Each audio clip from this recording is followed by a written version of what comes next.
कुछ युवाओं से हमने बात की, यहाँ पे शिक्षा की समस्या है।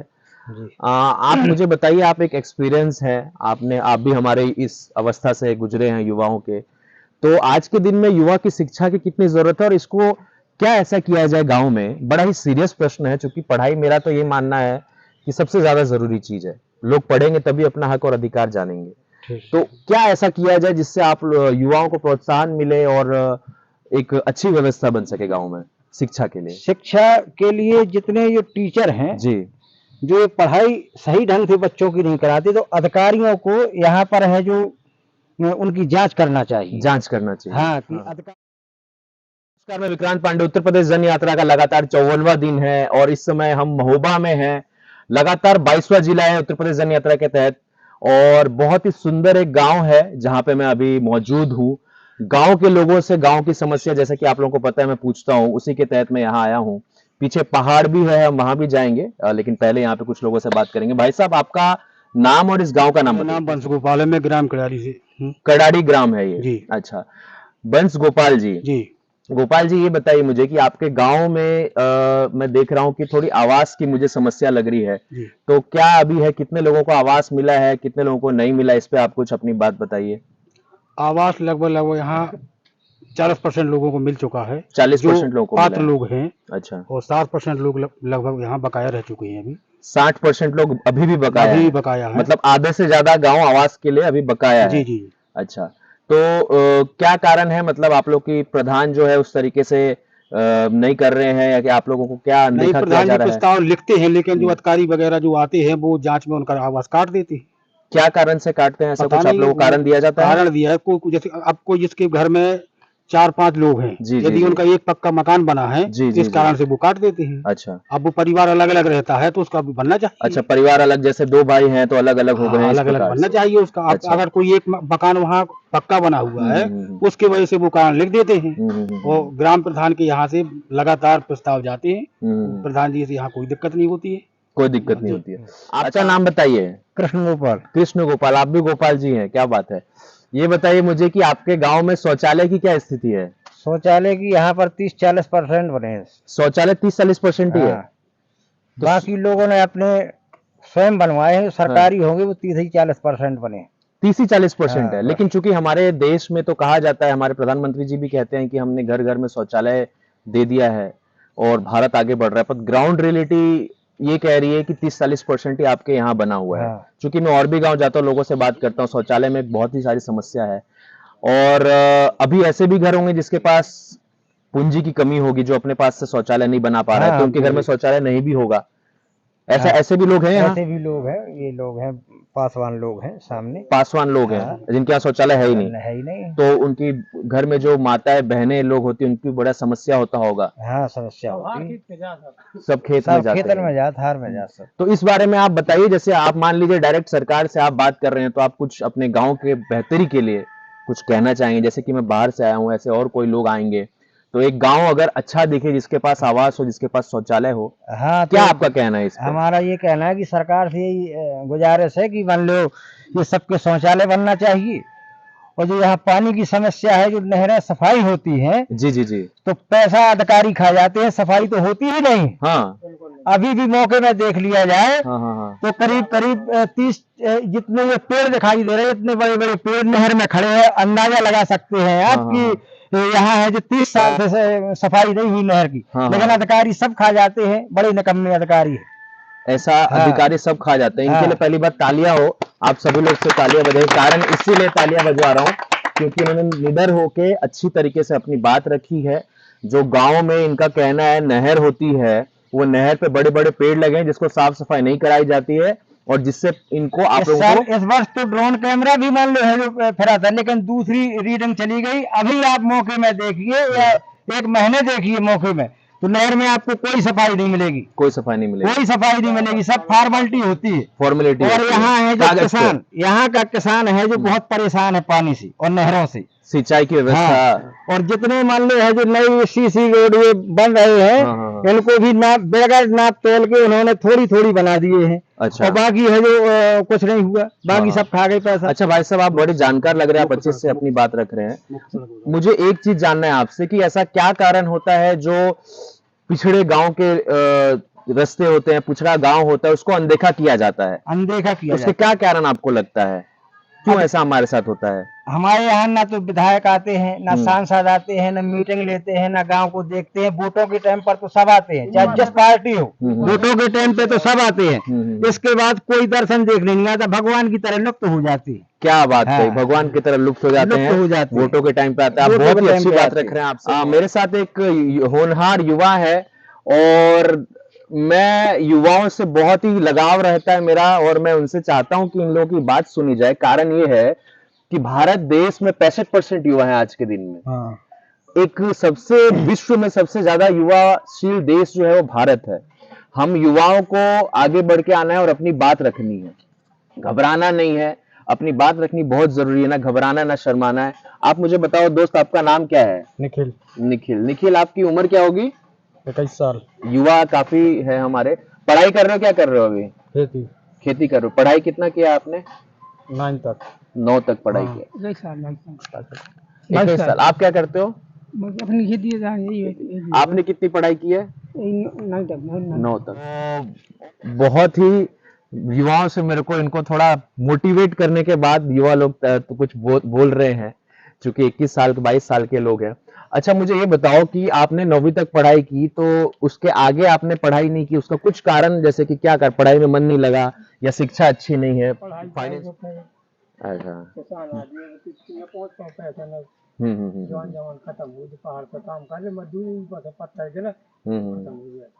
अच्छा, तो अरे हाँ, जो मजबूर है तो माफी चाहूंगा मैं इस चीज के लिए। लेकिन फिर भी चूंकि हमारे गांव में समस्याएं बहुत है, लेकिन मेरा ये मानना है शिक्षा एक ऐसी चीज है जो सरकार को देनी चाहिए। अब मान लो आपको अगर सरकार द्वारा कुछ ऐसा मिलता कि भाई आपके लिए शिक्षा मुफ्त की जाती है, आप गांव में ऐसे लोगों को कम फीस लिया जाता जिनके वहां समस्याएं हैं, तो आप लोग जरूर आगे पढ़ते। अब अब चूंकि मेरा ये मानना है कि आप लोग 9 तक पढ़े, आप लोग परिश्रमी बहुत हैं, गांव के लोग बहुत ही मेहनती होते हैं, मैं सभी से ये बताना चाहता हूं।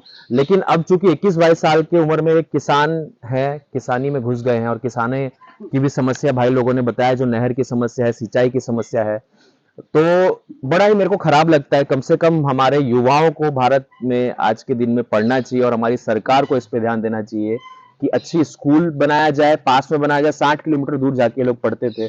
तो ये बताओ, आप लोगों को मौका मिले कम से कम ग्रेजुएशन तक करने का, तो आप लोग करोगे? करेंगे। पढ़ाई करना चाहते हो, इच्छुक रहते हो?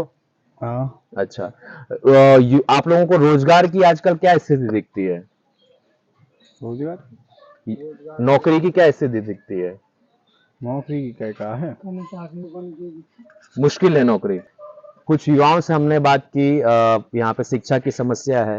आप मुझे बताइए, आप एक एक्सपीरियंस है, आप भी हमारे इस अवस्था से गुजरे हैं युवाओं के, तो आज के दिन में युवा की शिक्षा की कितनी जरूरत है, और इसको क्या ऐसा किया जाए गांव में? बड़ा ही सीरियस प्रश्न है, क्योंकि पढ़ाई, मेरा तो ये मानना है कि सबसे ज्यादा जरूरी चीज है। लोग पढ़ेंगे तभी अपना हक और अधिकार जानेंगे। तो क्या ऐसा किया जाए जिससे आप युवाओं को प्रोत्साहन मिले और एक अच्छी व्यवस्था बन सके गांव में शिक्षा के लिए? शिक्षा के लिए जितने ये टीचर हैं जी, जो ये पढ़ाई सही ढंग से बच्चों की नहीं कराते, तो अधिकारियों को यहाँ पर है जो उनकी जांच करना चाहिए। जांच करना चाहिए। हाँ, कि अधिकारी आए और देखें कि पढ़ाते हैं, यहाँ क्या खिलाते हैं, खिलाने पिलाने वाले सामान में उसी में काट लेते हैं। ये अधिकारी अगर जोर से मान ले है जो अगर उस पर ध्यान दें टाइट होकर, तो शिक्षा अच्छी हो सकती है। अच्छी हो सकती है। हाँ। हाँ।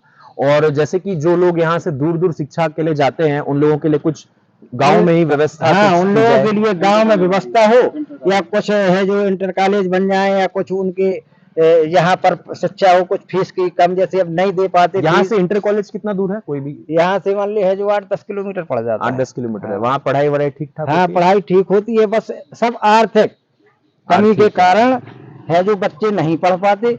आजकल है जो ट्यूशन के लिए जाओ तो है जो 500 रुपए 1000 रुपए है जो महीने मांगते हैं। अब उतना मजदूरी से नहीं हो पाता, इसलिए है जो बच्चे उतने शिक्षित नहीं हो पाते। अच्छा, मैं आप लोगों से जानना चाहूंगा, और आप लोग अगर इस बात से सहमत रखते हैं तो आप सभी कहिएगा हम सहमत हैं। गांव में या किसी भी देश की तरक्की के लिए शिक्षा नंबर 1, हाँ, शिक्षा। स्वास्थ्य हाँ, स्वास्थ्य, और रोजगार, रोजगार। ठीक।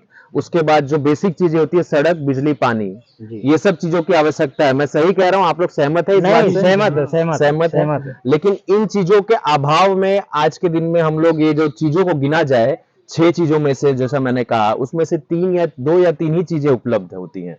जैसे स्वास्थ्य की यहाँ पे आप लोगों को समस्या होती होगी, स्वास्थ्य की समस्या जो होती है भाई साहब, अस्पताल अच्छे, ये अस्पताल महोबा में जो सरकारी है, वहाँ पे भी अधिकारियों का कोई वर्चस्व नहीं है। अधिकारी है जो बड़े बड़े लोग हैं, जी जी जी, उनकी तो दवा होती है।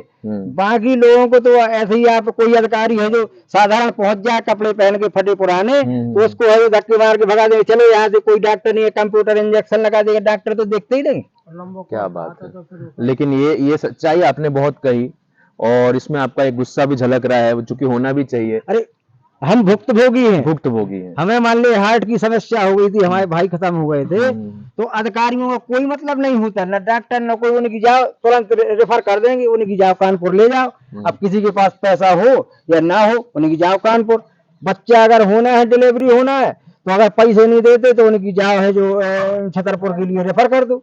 ये बड़ी अस्पतालों में घूसखोरी चल रही है, घूसखोरी चल रही है। हाँ। तो चीजें उपलब्ध है, लेकिन उसको टाइट और करने की डॉक्टर जरूरत भी है। है, तो डॉक्टर भी हर मर्ज का एक ही डॉक्टर है, 2-2 4-4 डॉक्टर हो बढ़िया तरह से, वो अपने एक टाइम टेबल हो, कितने टाइम बैठते हैं, तो पब्लिक को परेशानी ना होगी, पता भी चले कि इस टाइम पे हाँ, डॉक्टर मिलेंगे, इस हाँ। टाइम पे डॉक्टर मिलेंगे। लेकिन यहाँ डॉक्टरों की भी व्यवस्था नहीं है, बस वही 50 साल से है, ट्रांसफर हो जाता है जिसका, 10 लाख दे दिए, फिर वहीं आ गए। कहीं महुआ में कमाई है इतनी, कमाई है इतनी। कमाई है इतनी। अच्छा, तो जिला अस्पताल में आप लोग जाते तो ऊपरी पैसा भी आप लोगों से लेने की कोशिश होती है? बिल्कुल होती है, ऊपरी पैसा भी लिया जाता है? ऊपरी पैसा खींच लेते हैं, खूब लेते हैं, खींच लेते हैं। तो ये स्थिति है। और मैं चाहूंगा यहाँ के बाहर की दवा लिखवाते बाहर की दवा लिखते हैं, और है जो तुरंत पैसा मांगते हैं। यहाँ के जो विधायक हैं, यहाँ के विधायक का नाम क्या है? राकेश गोस्वामी, भाजपा के हैं।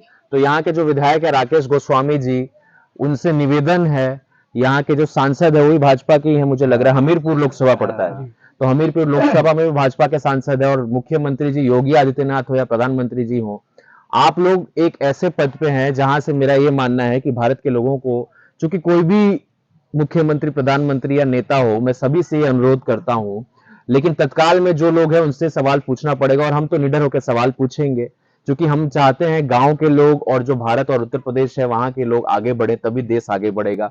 कहा जाता है कि 5 साल में हम विश्व की तीसरी नंबर की देश बनने वाले हैं, बन भी गए, तो जो अमीर और गरीब है हमारे यहाँ, भाई साहब, उसमें मैं आपको बताना चाहूंगा, आप लोगों को बहुत बड़ा अंतर है। हमारे देश में 3% लोग जो हैं वो ज्यादा से ज्यादा हमारे भारत देश का पैसा रखते हैं, बाकी के 97% लोग बहुत कम पैसा रखते हैं। तो ये जो अंतर है, उसको अंतर को भी खत्म करना है। और गांव में मैं वापस हर जगह कहता हूं, शिक्षा, स्वास्थ्य, रोजगार, ये 3 मुख्य चीज। उसके बाद गांव के लिए, गांव को डेवलप करने के लिए सड़क, बिजली, पानी और आवास, ये सब मिलना बहुत ही जरूरी है, और जागरूकता की बहुत ही जरूरी है।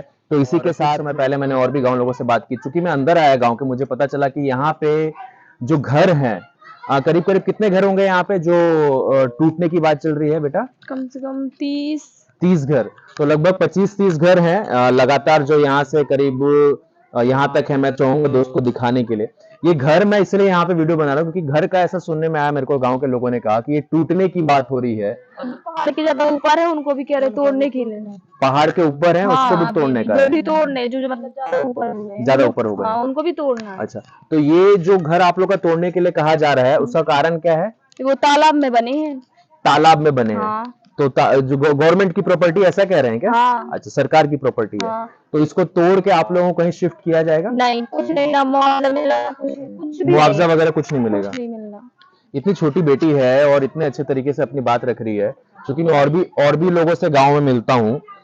हमारे गांव में बहुत एक डर रहता है लोगों को कि प्रधान कुछ कर देगा या विधायक कुछ कर देंगे इस प्रकार से, लेकिन जो समस्या है वो अपने आप में हम लोग रख के झेल लेते हैं। माता जी, आप बताइए कि ये घर टूटेगा तो उसके बाद क्या करेंगे आप? क्या करेंगे, कहाँ जाएंगे काय?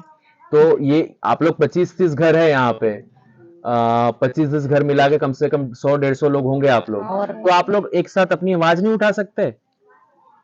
ऐसा प्रयास नहीं कर सकते? वो बस इसलिए अब मतलब देख रहे हैं कि अगर तोड़ने को आए तो फिर सब लोग जाएं। हाँ, तो जब टूटेगा तो आप लोग को क्या करना है, टूटने नहीं देना है। हाँ भाई, सरकार की प्रॉपर्टी है तो सरकार कोई मतलब भगवान नहीं है, या आप लोग रह रहे हैं, कितने सालों से आप लोग रह रहे हैं यहाँ? ये तो बहुत पीढ़ी हो गई, काफी कितनी पीढ़ी हो निकल गई है? हैं। 6-7 पीढ़ी से रह रहे हैं, ज्यादा उससे भी। ज्यादा भी हो चुकी है। हाँ, एक उससे- तालाब के सुंदरीकरण के लिए लोगों को घर तोड़ा जाएगा, और चूंकि नहीं भी तोड़ा जाए तो भी सुंदरीकरण किया जा सकता है किया मेरे जा सकता हिसाब है, से। बहुत जगह है, बहुत जगह है, ऐसा नहीं है कि जगह की कमी है, 50 एकड़, बहुत जगह है। कम से कम कितना एकड़ बोल रहे हो? 50 एकड़ से ऊपर 50 एकड़ होगा जगह जो बाकी है। हाँ, ज्यादा काफी- भी है, काफी बहुत जगह बड़ा है। तालाब है, तो उसको जोता जा रहा, खा रहे सब लोग, उसको कुछ नहीं होना। कुछ नहीं हो रहा। हाँ, ये घर भर तोड़ने का। तो इसीलिए मैंने एक छोटा सा एक क्लिप बनाने की कोशिश की, क्योंकि गांव के लोगों का जो यहाँ समस्या देखा मैंने, घर तोड़ने की बात हो रही है, आ रहा हूं मैं, घर तोड़ने की बात हो रही है। सबसे बड़ा चीज ये है कि मैं आप लोगों से रिक्वेस्ट करूंगा, जरूरी यहाँ पे जितने लोग हैं आप लोग, थोड़ा सा इतना रखना बेटा, आप लोग की यूथ हो, आने वाली पीढ़ी हो, अगर कुछ ऐसा आता है तो सबको मिलके कम से कम बात करनी है। इसमें क्या है, आप लोग मिलोगे तभी समाधान होगा। अलग अलग पड़ जाओगे तो तोड़ जाएंगे, और फिर उसके बाद आप लोग का ठिकाना कुछ है वो नहीं। लोग उस साइड के गए, हाँ, तो हम इस साइड का भी तोड़वा देंगे। तो इस चीजों पे मैं यही कहना चाहूंगा कि हम लोग को मिलके रहना है, और प्रधान विधायक जो भी इस प्रकार से हरकत करके है उनके खिलाफ आवाज उठानी है। मैं उत्तर प्रदेश जनता से विक्रांत पांडे, जय हिंद जय भारत।